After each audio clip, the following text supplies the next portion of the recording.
जो है वो समझ। सर, मामले बढ़ने की संभावना पहले से जताई जा रही थी।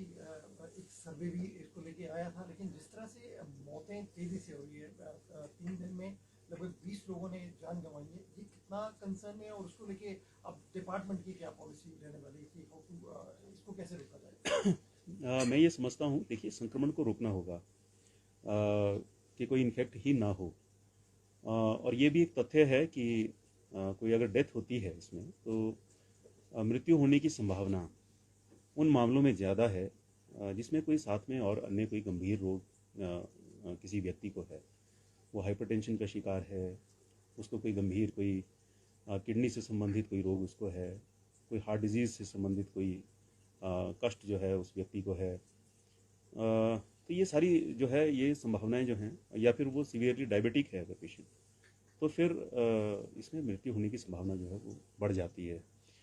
मेरे ख्याल में सावधानियों के द्वारा संक्रमण को रोकना जो है ये एक उपाय है सार्वजनिक स्थानों के ऊपर। और सार्वजनिक स्थानों पर क्या, मैं तो ये कहूँगा प्रत्येक व्यक्ति सुबह सबसे पहले अगर कोई उसको विचार करना है तो यही करना है कि आज मैं सावधानियों का पालन करूँगा। और सावधानियाँ बड़ी सिंपल हैं। जब से कोविड का पहला केस रिपोर्ट हुआ है तब से लेकर के आज तक बराबर विभाग की ओर से भी, सरकार की ओर से भी ये आग्रह होता रहा है कि सावधानियों का निरंतर हम पालन करें। मास्क का प्रयोग और मास्क का ठीक से प्रयोग, सोशल डिस्टेंसिंग और हैंड हाइजीन, ये 3 बड़ी बेसिक जैसी जो है वो सावधानियां हैं जिनका पालन हमको करना चाहिए।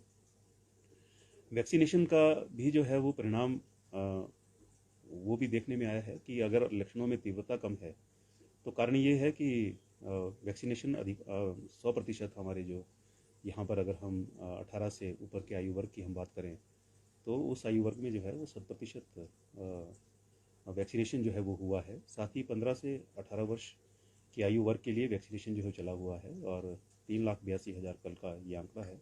4.5 लाख का फिगर हमको जो है वो अचीव करना है। तो वैक्सीनेशन का भी अपना एक रोल है, उसका भी महत्व है। लेकिन सोशल वैक्सीन जिसको नाम दिया गया है, तो सोशल वैक्सीन जो है वो ये सावधानियों को जो है वो सोशल वैक्सीन कहा गया है। तो ये सावधानियां भी कम कारगर नहीं हैं संक्रमण को रोकने में। और सर, जीनोम सीक्वेंसिंग की व्यवस्था हिमाचल प्रदेश में नहीं है। जीनोम सीक्वेंसिंग की व्यवस्था हिमाचल प्रदेश में हो, इस दिशा में सरकार क्या कर रही है?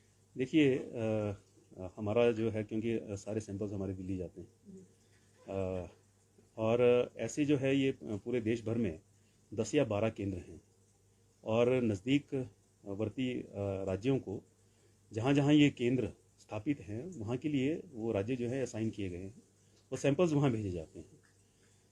हमारे जो है national centre of communicable disease Delhi, सारे सैंपल्स हमारे जीनोम सीक्वेंसिंग के लिए वहाँ जाते हैं। तो अभी तो कोई ऐसी प्रपोज़ल नहीं है कि प्रदेश में ही ऐसा कोई केंद्र जो है वो स्थापित किया जाए, ये फैसिलिटी हमारे प्रदेश में ही हो, ऐसा कोई प्रपोज़ल जो है वो नहीं है। लेकिन भविष्य में इसकी संभावना से मैं इनकार भी नहीं करता। अगर 25 के करीब सैंपल जो है एनसीडीसी को ऑलरेडी उस रफ्तार को देखते हुए मुख्यमंत्री ने 2 दिन पहले कहा था कि will go for the further restriction की तरफ भी सोच सकते हैं।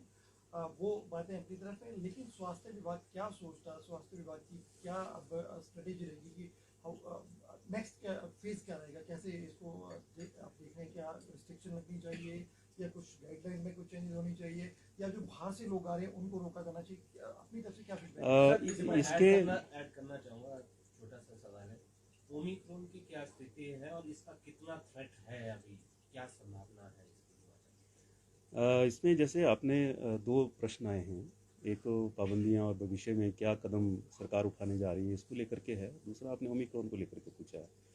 तो पहला जो आपका सवाल है उसके बारे में मैं ये कहना चाहूँगा कि मुख्यमंत्री जी का कुछ दिन पहले जो बयान आया है वो लेकिन कल ही उनका एक बयान आया है, उसमें उन्होंने कहा है कि पाबंदियां जो हैं वो समाधान नहीं है, लेकिन सावधानी जो है वो समाधान है। और पाबंदियां भी कब तक लगाएंगे, और इसके बारे में मैं कहना चाहता हूँ वर्तमान स्थिति के 2 पक्ष हैं, एक सामाजिक पक्ष है और दूसरा जो है वो चिकित्सा पक्ष है। कोई संक्रमित हो गया है तो फिर उसकी चिंता करना ये स्वास्थ्य विभाग का काम है, लेकिन इसका जो सामाजिक पक्ष है वो भी कम महत्वपूर्ण नहीं है। हम सब जानते हैं कि लंबे दौर से हम जो है गुजर चुके हैं और पाबंदियों के कारण से जो सामाजिक एक इसका पक्ष है, जिसमें जो आर्थिक पक्ष है, लोगों की रोजी रोटी है, और कई लोग ऐसे हैं जो पूरा दिन कमाते हैं, फिर शाम का जो है फिर पूरा परिवार का जो है गुजारा जो है उस उनके दैनिक जो उनका परिश्रम होता है उसके कारण से होता है। तो उसका भी हमें ध्यान रखना है। और हम सब ये जानते हैं कि हिमाचल जो है एक टूरिज़्म स्टेट है और काफ़ी हद तक बहुत से लोग जो है वो टूरिज़्म के ऊपर ही अपने जीवन यापन के लिए निर्भर होते हैं। तो अभी तो मुझे नहीं लगता कि कोई बहुत हार्श किसी पाबंदी की तरफ, सख्त पाबंदियों की तरफ जो है हिमाचल जा रहा है। लेकिन ये सब चीज़ें जो हैं ये परिस्थिति के ऊपर निर्भर करता है। अगर मान